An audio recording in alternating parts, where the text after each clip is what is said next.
Dhanyavad, sir. So let me first of all thank all members who have participated in this discussion related to the finance bill. As I initiated the discussion in the morning, I had very clearly said that at that stage I shall not speak too many details into the bill itself, but highlighted those acts in which amendments are being made, and some of which rightly the members expressed concern in the morning that may not come technically under the finance bill, but you have kindly heard us all out and spelled out your verdict on it. And the underlying point in this is, even if they are non-taxable matters, but because they have very important and critical impact on the finances of the state and also on the finances of the economy at large, it was felt imperative. And the imperative is the word which the rule allows us, that the government, if it feels there is an imperative to bring in such aspects of non-taxable matters also under the finance bill's amendment, it may be permitted. And you have taken a considered view on it and given us the permission to go ahead with the discussion after having taken cognizance of the members' concern. I'm very grateful for that. As always, let me very quickly run through the names of the members who have participated and given very valuable suggestions. Started with Shri Adir Ranjan Chaudhary of the Adir Ranjan Chaudhary ji, Nishikant Dubey ji, Srimati Sumati, Shri Mithun Reddy, Professor Saugata Roy, Shri Rajiv Ranjan Singh, Shri Rahul Ramesh Sivale, Bhartruhari Mehtab ji, Shri Ritesh Pandey ji, Shri Dr. Sanjay Jaiswal, Dr. Gaddam Ranjit Reddy, Srimati Supriya Sule, Shri K. Srinivas, Shri Subhash Chandra Baheria, Dr. S.P. Hassan, Shri E.T. Mohammed Bashir, Shri Ravi Krishna Kumar, and Shri N. Premachandran. So there are several issues which have been raised, all of which I can respond item by member, but holistically I would want to first of all draw the picture of what this finance bill aims at. If we have already set ourselves a 10-year vision, we are also setting ourselves a 5-year target, all of which was explained during the budget. This finance bill, through the finance bill, essentially through the various taxation proposals that we are bringing before you, we are underlining the fact that Make in India needs to be given greater push.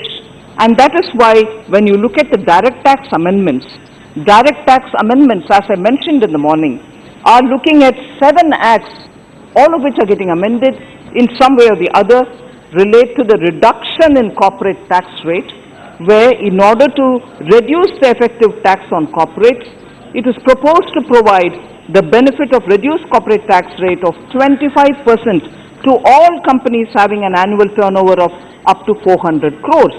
This will cover 99.3% of all the companies. All the companies, literally 99.3 of them are getting covered under the 25% rate, which was a goal set by the first budget of the previous NDA government led by Honorable Prime Minister Shri Narendra Modi. In 2014, it was promised that we will have this gliding path coming down from 30 to 25. We've reaching 25, now we've reached 99.3%. So it is important to do that amendment. The next is that incentives were being provided for purchase of electrical vehicles, and therefore it is an important step towards concern that we express on environment consciousness. And therefore, in order to incentivize purchase of electric vehicle by an individual, it is proposed to provide deduction of an amount of up to 1,50,000 for interest which are being paid on loans taken for the purchase of electrical vehicles. The loan is required to be taken on or before 31st March 2023. Now, further, many other acts of direct taxes will have to be changed only because several incentives for startups have been announced. Now, if I could just go through one or two of them without taking much time on this one item itself, is the condition for carry forward and set off of losses in cases of eligible startups is proposed to be relaxed, enabling them to carry forward their losses. Obviously, startups cannot be making profit even in the first or the second year. So we've been considerate because this is one demand which has come from startups. That is one of the things we are amending. Similarly, a provision is also being allowed for exemption of capital gains from sale of residential property, because many of the startups do sell their own properties which they own and invest in the business to start with. And for them, we need to give that concession. So on investment of net consideration in equity shares of eligible startups proposed to be extended by 2 years. The condition of minimum holding of 50% share capital is proposed to be relaxed to 25%. The restriction on transfer of computer or computer software is also proposed to be relaxed from the current 5 to 3 years. So like that, if I can go on adding for each category, the essence of the taxation proposals which are in the finance bill are, one, to promote greater ease of doing business, encouraging making in India, encouraging young entrepreneurs who want to do something, investing their own seed capital first. And that is the drive which Make in India requires now, because there's a lot of enthusiasm among people to want to move from a salary-paying job to creating jobs for others. Now, boost for affordable housing is something which I would like to underline, sir. Amendment again because of the incentives we want to give.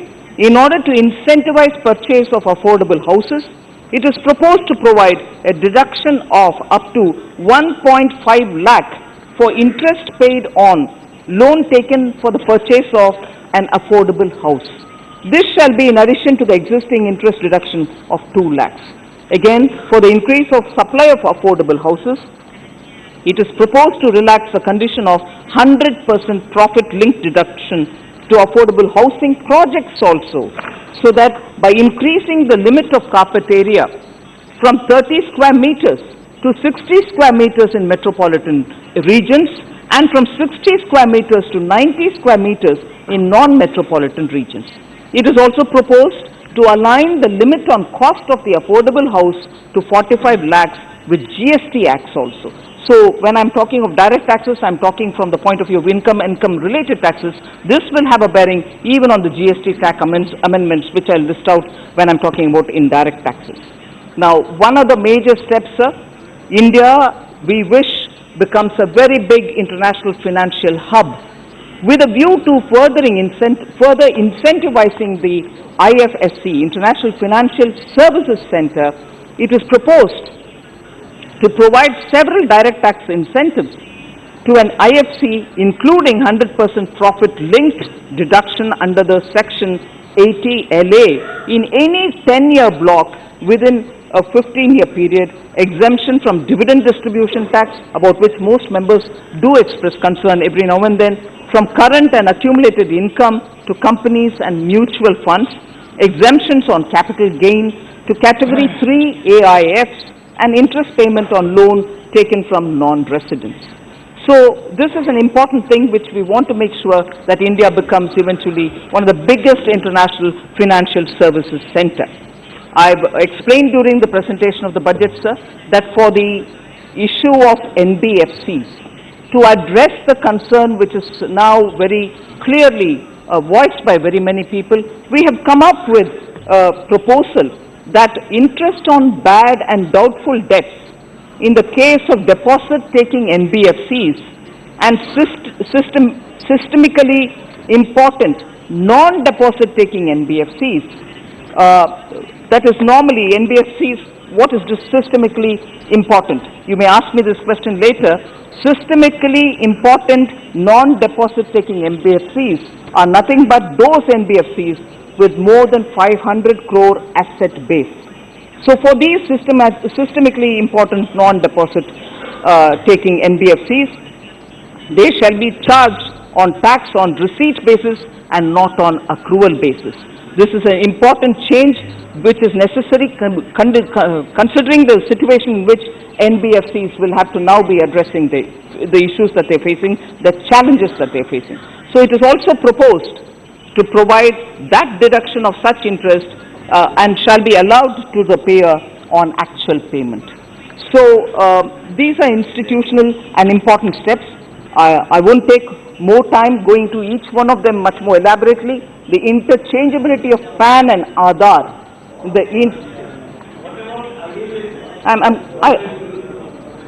I'm just coming one by one. I'm not citing per company or per issue, but NBFCs is being covered here. So, for addressing the NBFC's issue majorly and in a wider context, I've put it here, I'm not citing individual instances of companies or any which have faced crisis, for which the government's response is even otherwise available. The interchangeability of PAN and Aadhaar also requires certain kind of amendments, as much as pre-filling of returns.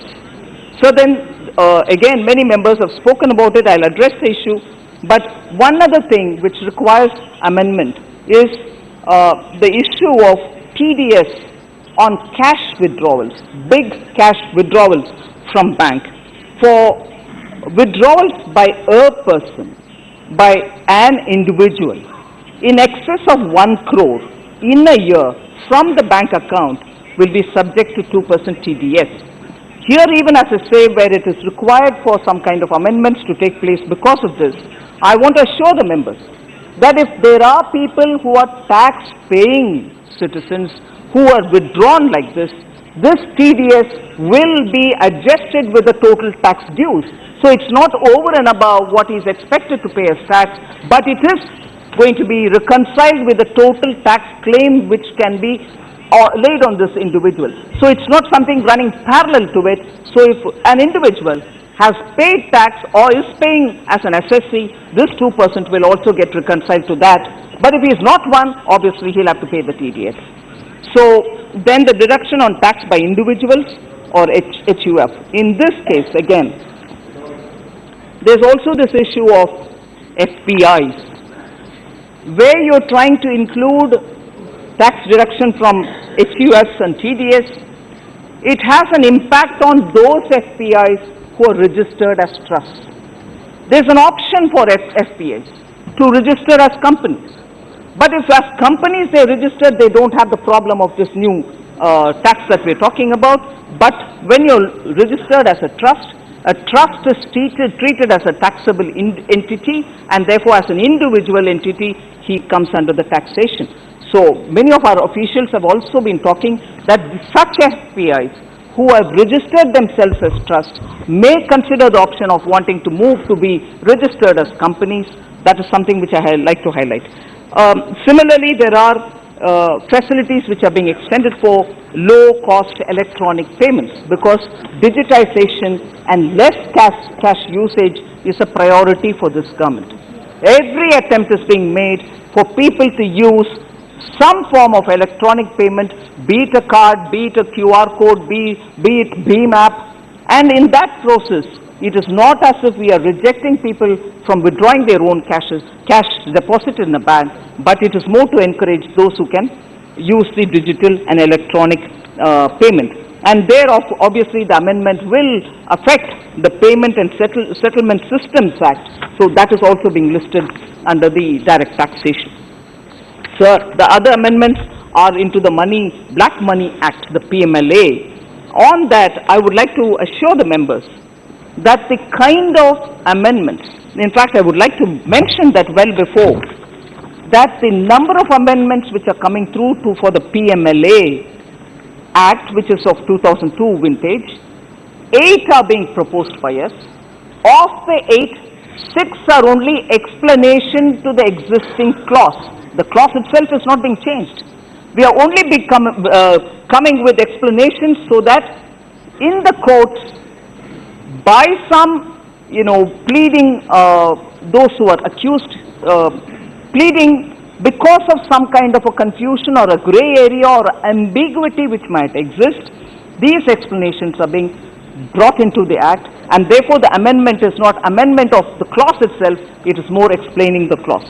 So of the 8 amendments proposed under the PMLA, 6 of them are amendments only for additional explanations to be added. In fact, in this context, sir, I'm very grateful that you've given me the opportunity to be able to read out some passages, but I won't spend too much time on that particular thing, and I'm grateful that probably I would have waited for the conclusion of my talk, but then I'm very grateful that you've given me the permission to lay a statement describing the entire background and giving the justification for the amendments to the Prevention of Money Laundering Act 2002, which may be read as a part of my speech. But those 8 points on which the amendment is being brought in, as I said, 6 are only explanation. 1 is deletion of a proviso which had no purpose to be there, which was not being invoked, but of course being invoked by people who intend differently, and therefore that proviso is being removed, and a new proviso which is being added is only to make sure that where a case exists in one court and the hearings are going on there, and where in a different court there could be proceedings happening, these two cannot be clubbed or brought together as one and treated as one, and therefore that is set up a proceeding which is different, and the case otherwise is going on in a different court. We have treated them separately. To that extent, the proviso is being added.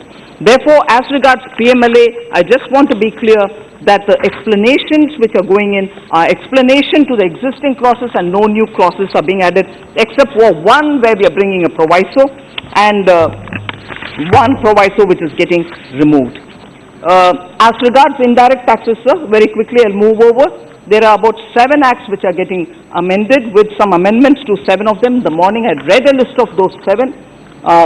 They are Customs Act, where we are making sure that we have the authority to check somebody who is suspicious, and even then when they are going to be put through the X-ray, they will be put through the X-ray only after they have been taken to a magistrate. So it's not as if the official at the airport who suspects somebody does it on his own. The amendment is more to give them the power so that they can take such people before a magistrate and say, we have strong evidence with a suspicion, we seek your permission, would you allow us to do an X-ray of this individual? So such kind of changes are being brought in, and therefore the Customs Act changes are largely to ensure that the customs does not suffer from dealing with people who have absolutely stood out there in the red line, and therefore they have to be acted upon. The second is on the customs tariffs. That's also being amended, because specific tariff lines for specific products will have to be brought in. Then there is, of course, the GST. Within the GST, under the GST head, there are 5 different amendments, all of which are GST Council cleared, meaning GST Council has approved it, and it is only that which is coming in. And I understand some of the members did have a concern about why will GST Council's decision come through this route. It is only because, yes, GST Council is a constitutional body, they can take a call, but anything to do with tax collection will have to go through the Parliament, will have to go through the Finance Bill. So, those decisions which have been approved by the GST Council are becoming a part of this Finance Bill. 8 of them are being listed, 8 with specific intents. Then, sir, I am talking also about the proposal relating to GST is a tax. GST is a tax. Proposal relating to Prevention of Money Laundering Act. I've explained it, so I won't go further into that, sir. Financial markets. In the morning I did say there are 8 acts which are being amended, and listed out the names of them. Some are very, very simple changes, but the one which has probably attracted the attention of some of the members, about which they spoke, is the amendment to the Reserve Bank of India Act. I just want to underline as to what is being done on the Reserve Bank of India Act. The proposed amendment to the RBI Act is to strengthen RBI's regulatory powers. Powers over regulation for, on, and regulating the NBFCs. And therefore, the amendments have become necessary. Given the developments which all of us have observed in the last few months, particularly on the NBFCs. What are those powers? I'll take a minute to explain. Empowering the RBI to supersede the board of an NBFC, or to remove its directors, or to amalgamate, or to reconstruct, or to split an NBFC in public interest or for financial stability, or to remove and debar auditors, direct the inspection and audit of any group company of an NBFC. Also, to raise the net owned fund requirement of an NBFC, and also then to impose higher penalties in case of legal contraventions. These are the specific amendments to the RBI Act, all of which come because we want the RBI to take over regulating NBFCs. So the amendment to the RBI Act is with the specific intent of making the RBI a complete empowered regulator. The National Housing Bank is also something which we are making sure is better regulated. So there is returning the regulation authority again back to the RBI. Then the Banking Companies Act, amendment to the Insurance Act. The Insurance Act is important because I heard in the morning some members speak about it. I'll just let you know what is the particular amendment that we are doing. It is proposed to reduce from 5,000 rupees to 1,000 crore rupees, 5,000 crore of rupees to 1,000 crore, the net owned funds requirement for opening of branches of foreign reinsurers, for branches to be opened in the IFSC. There are amendments again to the general insurance which we are bringing in. And lastly, about the Central Road and Infrastructure Fund Act. Sir, in the morning itself, I did explain that this is again something only to bring clarity. None of the features of the Central Road and Infrastructure Fund is being changed. States will receive the monies as always. The clarity was required because there was always this narrative going around, is the center now cutting down or is the states not empowered? So there's nothing new there. It is only a matter of bringing greater clarity. There are particular questions which some of the members have asked. We've explained in the larger narrative. If some of them need to be explained, I'm willing to do it, but considering that I'm taking significant time, I do not wish to expand unless there is anything in particular which any member would want to say. I can take the case of Sri Ritesh Pandey, who spoke about digital payments to political parties cannot be traced. This is a matter of great interest for many of us. I'd like to explain it for a minute. Digital payments always leave a complete trail. The honorable member, I'm sure, is somewhere here. Digital payments always leave a complete trail from the destination to the source. Therefore, it is the government's policy to encourage digital payments and use less cash. Therefore, again, the statement is unfounded. Digital payments to political parties will make political donations more transparent.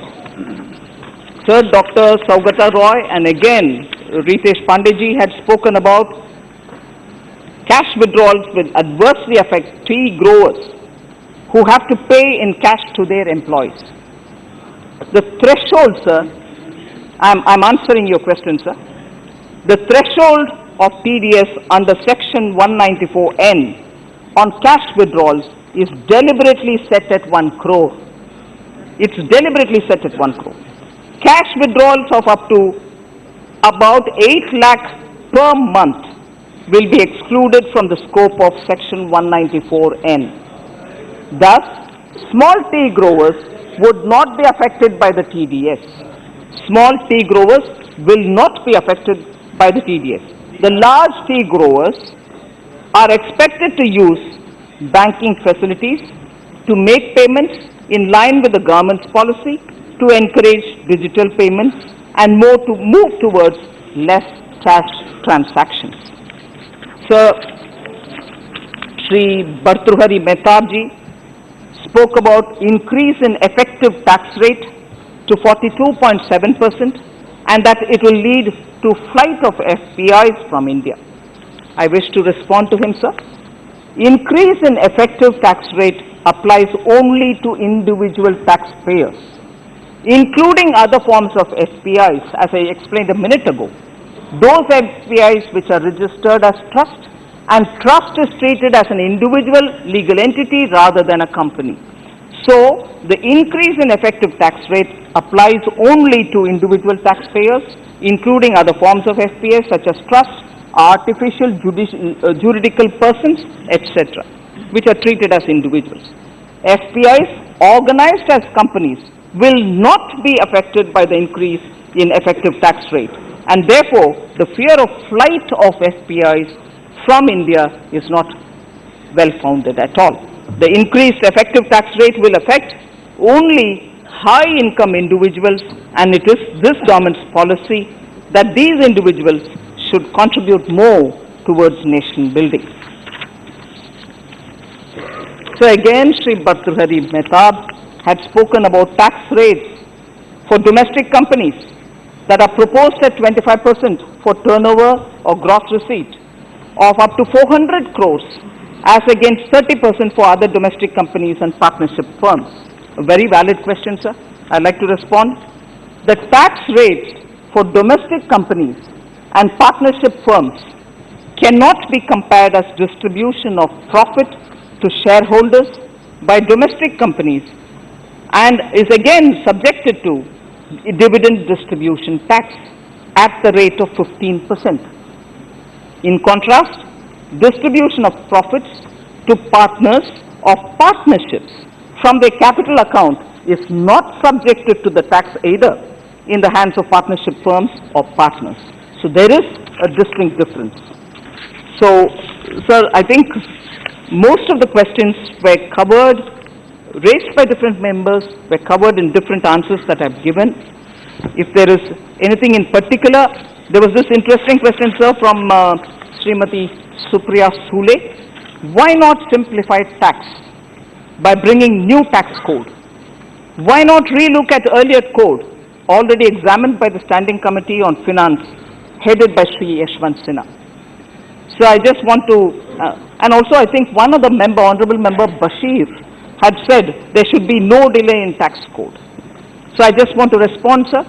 Task force is already working on finalizing the report on a new direct tax code, and therefore, which is required actually to be submitted by 31st July. The government will receive the report and we shall take a call on it.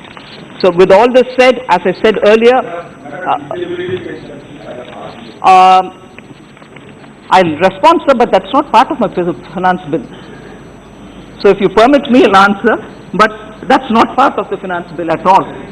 But disability pension, since the Honourable Member has raised, I would like to say the tax deduction which was there, which was removed, was done with the advice of the Armed Forces Headquarters.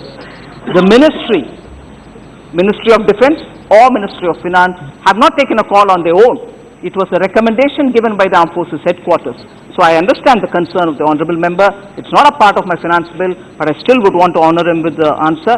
And the answer is, it's not a decision taken without the recommendation of the Armed Forces Headquarters. So with all this, I would like to repeat that I'm very grateful to you for having given me the chance to respond, and also for giving me the permission to lay a statement describing the amendments to the background and justification for all the amendments which are being made to the PMLA, and therefore that may be treated as part of what I've spoken today and be treated as read. So with these words, I'm again very grateful to all the members who spoke on the finance bill. The intent of the government is to ensure that minimum government, maximum governance. Ease of living is the primary driving force of Prime Minister Modi, where we are making sure that every citizen completely is bereft of all the due diligence issues. The pain of having to be governed should not be on the citizen. We are trying to reduce the pain and making sure ease of living dominates in everything that we do as regards taxation. Thank you very much, sir.